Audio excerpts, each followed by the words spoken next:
Alam nyo ba na merong isang grupo sa Hunter x Hunter na kahit na ang Phantom Troop, Zodiac at kahit pa ang Chimera at Royal Guards, wala silang laban dito. Kung nabubuhay lang sana sila, baka ibang iba ang takbo ng buong kwento ng Hunter x Hunter. Ang tawag sa kanila, The Pure Paladin Squad. Kamusta mga ka-hunter? Ako nga pala si Mr. Salaysay at welcome sa HXH Theories PH. Dito natin binubuwag, pinupulbos at binubuo muli ang mga sekreto at teorya sa mundo ng Hunter x Hunter.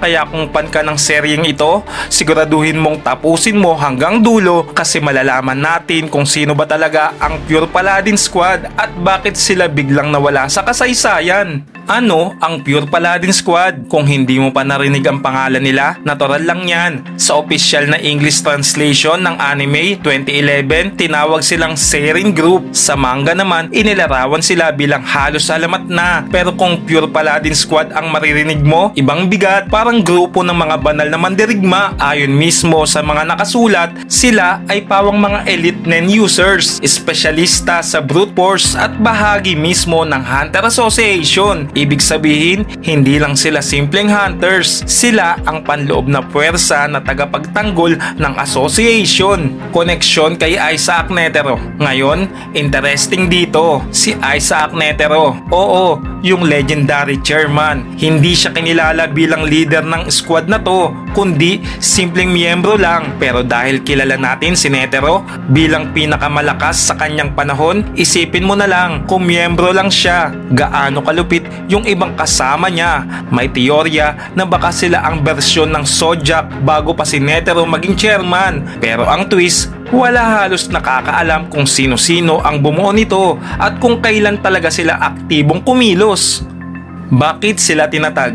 Kung babalikan natin ang kasaysayan, posible na itinatag ang Pure Paladin Squad bilang internal police ng Hunter Association. Ayon sa Port Hunter Bylaw, bawal targetin ang kapwa Hunter maliban na lang kung may mabigat silang kasalanan, at dito pumapasok ang Pure Paladin Squad. Sila ang parang executioner ng association, ang bantay laban sa mga traidor o pasaway na hunters. Kaya nga nung 13th chairman election, sinubukang buhayin muli ang grupo para hulihin si Illumi Zoldyck.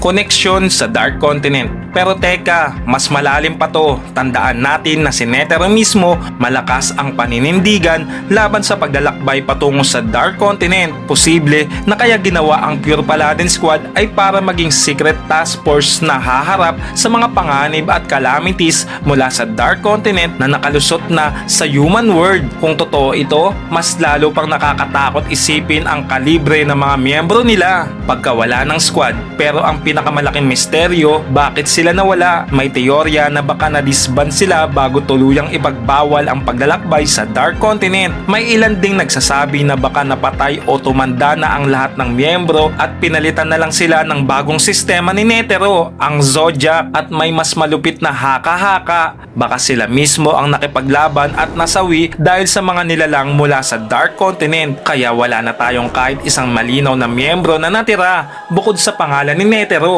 Revival attempt. Fast forward sa chapter 329, may double star hunter na nagngangalang Terradin Neutral na sinubukang buuin muli ang Pure Paladin Squad. Pinangungunahan ni Bushido-ra, Ambitious, at sinubukan nilang hulihin si Illumi. Ang resulta, bagsak, patay. Hindi nila kinaya at mismong si Morel binasura ang revival na ito. Tinawag silang mahina at hindi karapat-dapat sa pangalang Pure Paladin Squad. Kung tutuusin, kahit konti lang ang nakasulat tungkol sa Pure Paladin Squad, malinaw na sila ay isang alamat sa mundo ng Hunter x Hunter. At kung sakali man na ibalik sila ni Togashi sa manga, malamang mas malupit pa sila kaysa sa lahat ng grupong nakita natin. Pero sa tingin nyo ba, sila ay nilikha para protektahan ang mundo laban sa tulad ng Chimera Ants o para itago ang mas malalaking sekreto tungkol sa Dark Continent? Comment nyo sa baba mga ka-hunter, at baka yan na ang susunod na pag-usapan natin.